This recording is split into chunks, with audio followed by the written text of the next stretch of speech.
저는 처음에 구원받고 얼마 동안 세상에 살다가 정신을 차리고 교제 안에 회복이 됐는데 와서 보니까 너무 좋은데 세상 친구가 자꾸 끊어지는 거예요. 그래서 예전에는 당구장 가자고 얘기도 해주더니 제가 계속 교회를 가니까 이제 나한테는 묻지도 않고 자기들끼리 가버리고 점점점 사이가 벌어지고 좀 이렇게 내가 좀 소외감을 느끼고 외톨이가 되면 어떡하지? 어쨌든 이제 공동생활이라는 게 있는 거잖아요. 그래서 처음에 잠깐 동안 갈등을 했어요. 야, 내가 이거 세상 친구 하나씩 다 잃어버리면은 야, 내가 이거 어떻게 직장 생활을 하고 사회 생활을 하는데 문제가 없을까? 이런 염려를 잠깐 동안 한 적이 있었습니다. 그런데 이제 그만큼 세상과 멀어지면서 이제 교회 안에서 형제 자매들과 이제 교제가 되고 점점 더 많은 형제들과 더 깊은 친분을 갖게 되고 봉사도 하게 되고 이렇게 하면서 어느 날 생각을 해봤어요. 내가 새벽 2시에 전화를 해가지고 아주 중요하고 급한 일이 있으니 나와달라 이렇게 부탁을 하면은 세상 친구 중에 몇 명이 나올 수 있을까? 이걸 한번 생각을 해봤고 형제 자매들에게 전화를 해서 새벽 2시에 아주 중요하고 급한 일이니 좀 나와달라 이러면 몇 명이 나올까? 이 생각하니까 답이 바로 나오던데요. 세상 친구 없어도 괜찮다. 믿음 안에서 형제 자매들만 있어도 나는 이 세상 살아가는데 아무 문제가 없다. 오히려 세상 친구가 멀어지니까 너무 좋은 거예요. 왜냐하면 죄에 유혹받을 일이 없는 거예요. 아예 부르질 않으니까. 아예 제껴놓으니까. 너무 편한 거예요. 물론 세상에 이방인들을 전혀 사귀지 말라는 건 아닙니다. 우리가 같이 공부도 해야 되고 직장 생활도 해야 되고 상하 관계도 있고 거래처도 있고 다 열심히 우리는 공부도 하고 그리고 어떤 인간 관계를 이제 맺고 또 사업도 하고 하셔야 돼요. 그런데 제가 말씀드리는 것은 정말 마음을 열고 마음을 터놓고 마음을 같이 하고 운명을 같이 하는 친구는 아니다. 영혼을 사랑하고 영혼을 불쌍히 여겨서 전도하는 대상으로 우리가 사귀는 건 괜찮아요. 그런데 정말 마음을 열고 마음을 같이 하고 운명을 같이 하는 친구는 믿음 안에서의 친구입니다. 진실한 친구이고 영원한 친구입니다. 정말 친구는 말씀 앞에 함께 나아가는 친구가 진짜 친구다. 사도행전 10장 23절입니다. 베드로가 불러들여 유숙하게 하니라. 이튿날 일어나 저희와 함께 갈새 요빠 두어 형제도 함께 가니라. 이튿날 가이사랴에 들어가니 고넬료가 일가와 가까운 친구들을 모아 기다리더니 마침 베드로가 들어올 때 고넬료가 맞아 발 앞에 엎드려 절하니. 여기 고넬료가 이방인입니다. 이탈리아 백부장인데 베드로를 청했잖아요. 그런데 혼자서 베드로를 만난 게 아니고 고넬료가 일가와 가까운 친구들을 모아 기다리더니. 이게 진짜 친구잖아요. 말씀 앞에 함께 나아가는 친구. 정말 내가 세상의 친구들 중에 사랑하는 친구가 있다면은 육신적으로 만나서 재밌고 즐겁고 세상 오락과 죄를 즐기는 친구가 아니고 그를 말씀 앞으로 데리고 오는 친구. 이게 진짜 친구예요. 이방인이라 할지라도 우리는 그런 친구를 사귀어야 됩니다. 고넬료는 친구들을 모아서 베드로를 기다렸고 그날 모인 사람들이 다 구원받았습니다. 그리고 주님의 일을 함께 하는 친구, 함께 돕는 친구가 진짜 친구입니다. 누가복음 5장 7절. 이에 다른 배에 있는 동물을 손짓하여 와서 도와달라 하니 저희가 와서 두 배의 채움에 잠기게 되었더라. 이 베드로가 밤새워 물고기를 잡았는데 한 마리도 못 잡았습니다. 예수님께서 말씀하시기를 깊은 곳에 가서 그물을 내리라. 자기 생각을 버리고 순종했더니 너무 많이 잡은 거예요. 그래서 혼자 끌어올릴 수가 없습니다. 그때에 다른 배에 있는 동물을 손짓하여 와서 도와달라. 저희가 와서 두 배의 채움. 혼자서는 할 수가 없는 일입니다. 그런데 와서 도와서 물고기 다 다 끌어올렸잖아요. 함께 돕는 친구. 진짜 친구다. 그래서 우리 전도할 때 도움 요청하죠. 형제님, 지금 누구 전도하는데 함께 좀 와주세요. 말씀 좀 들어주세요. 도와주세요. 운행 좀 해주세요. 우리 지금 그 전도하려는 분 같이 지금 신방 가려 하는데 같이 좀 가주세요. 그럴 때 함께 하는 사람이 진짜 친구다. 주님의 일을 함께 돕는 친구. 진짜 진실한 친구입니다. 그리고 영혼을 건지는 일에 함께 하는 친구가 진짜 친구입니다. 마가복음 2장 1절.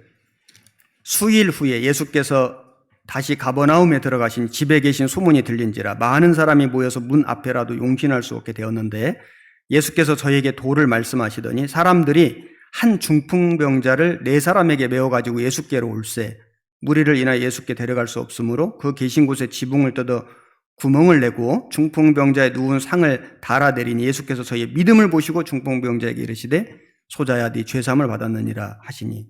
자, 여기 이 사건은 잘 아실 텐데 한 중풍병자를 혼자서 메어 갈 수가 없습니다. 침상에 혼자 들 수가 없잖아요. 최소한 4사람이 필요하죠. 그것도 마음이 맞는 사람. 아니, 마음이 맞아야 될 거 아니에요. 야, 우리 저 중풍병자를 예수님께 데려가자. 야, 예수가 무슨 중풍병을 고치겠어. 그런 사람은 같이 안 했겠죠. 마음을 같이 하는 사람 4사람이 같이 들었습니다. 가보니까 사람들이 너무 많은 거예요. 야, 저 지붕 뜯어내자. 말도 안 되는 소리, 이런 소란을 왜 피우냐. 그 4사람은 마음을 같이 하고 뜻을 같이 하고 이 중풍병자가 그 고침받는, 병에서 노임받는 그거를 정말 간절히 원한 사람들인 거예요. 그래서 중풍병자도 설득했겠죠. 예수님께 가면 너 나을 수가 있어. 이 중풍병자도 믿음이 있었는 겁니다. 왜냐하면 중풍병자가 믿음이 없고 그렇게 하는 것을 거절했다면 4사람이 해봐야 소용이 없잖아요. 중풍병자도 믿음이 있는 거예요. 4사람이 도와서 이 사람은 병고침도 받고 죄사함까지 받은 겁니다. 영혼을 사랑하는 마음, 그 영혼을 구원받게 하려는 그 간절한 마음을 같이 갖는 사람이 진짜 친구다. 우리가 전도를 해보면요, 정말 그 마음이 느껴지거든요. 누구 이렇게 전도할 때 옆에서 말 한마디를 거들어주고 함께 하루를 같이 해주고 이렇게 시간을 내주고 도와주고 하는데 그게 느껴지거든요. 아, 진짜 영혼을 진짜 건지려는 마음이 있구나. 이게 한 마음이 되거든요. 그게 진짜 친구예요. 그런데 자기가 할 일이 많다고 무슨 다른 핑계를 대고, 물론 진짜 할 일이 많고 정말 할 수 없는 일도 있어요. 마음은 느껴지거든요. 그런데 그렇지 않은데 할 수 있는데 충분히 도와줄 수 있는데 도와줘야 되는데도 불구하고 이게 마음에 느껴지잖아요. 아, 마음이 없구나. 같이 해줄 마음이 없구나. 관심이 별로 없구나. 친구가 되기가 어렵습니다. 정말 마음을 같이 하는, 특별히 주님의 일에 마음을 같이 하는. 그래서 와달라 하니까 와서 같이 금을 끌어주잖아요. 여기 같은 마음을 가지니까 그 중풍병자 구원받게 해주잖아요. 그게 진짜 친구다. 진실한 친구. 영원한 친구입니다. 그리고 정말 친구는 충성된 권고를 해줄 수 있는 친구가 진짜 친구입니다. 잠언 27장을 찾겠습니다. 27장 6절 제가 읽겠습니다. 5절부터 읽겠습니다. 면책은 숨은 사랑보다 나으니라. 친구의 통책은 충성에서 말미암은 것이나 원수의 자주 입맞춤은 거짓에서 난 것이니라. 이 면책이라는 게 얼굴을 대하여 책망하는 거거든요. 사도 바울이 베드로 면전에서 책망한 거 아시죠? 그들이 그 이후에 원수된 게 아니고 서로를 존중했습니다. 그 면책을 받아들였어요. 면책은 숨은 사랑보다 나으니라. 친구의 통책은 충성에서 말미암은 것이나 원수의 자주 입맞춤은. 우리가 한 가지 꼭 생각할 것은, 구원받은 그리스도인은 서로가 서로에게 조언과 충고를 해줄 수 있어야 한다라고 저는 생각합니다. 정말 사랑한다면은 해주기 어려운 말 있잖아요. 해주기 어려운 말. 그런데 그 사람은 몰라요. 자기는 모르거든요.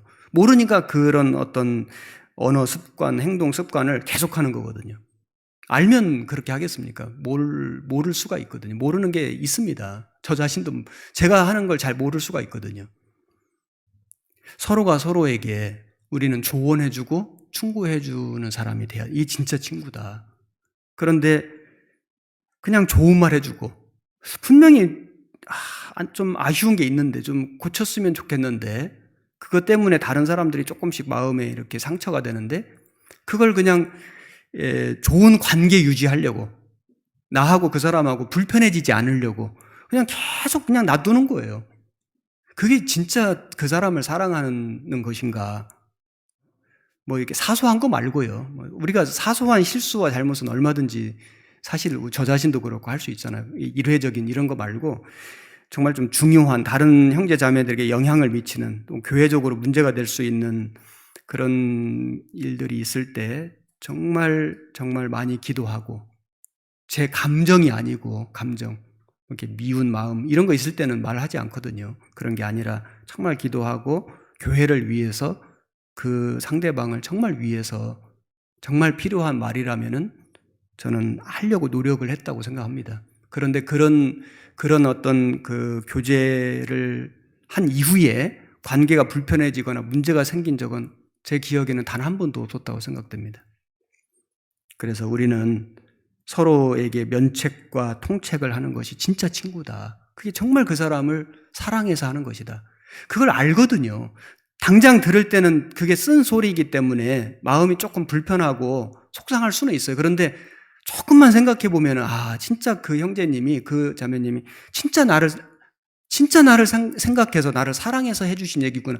그리스도인은 알게 돼 있습니다. 그럼 나중에 그걸 굉장히 고맙게 여기는 거예요. 더 친한 친구가 됩니다. 잠언 27장 9절. 기름과 향이 사람의 마음을 즐겁게 하나니 친구의 충성된 권고가 이와 같이 아름다우니라. 친구의 충성된 권고가 이와 같이 아름다우니라. 우리는 그런 친구가 되어야 하겠습니다.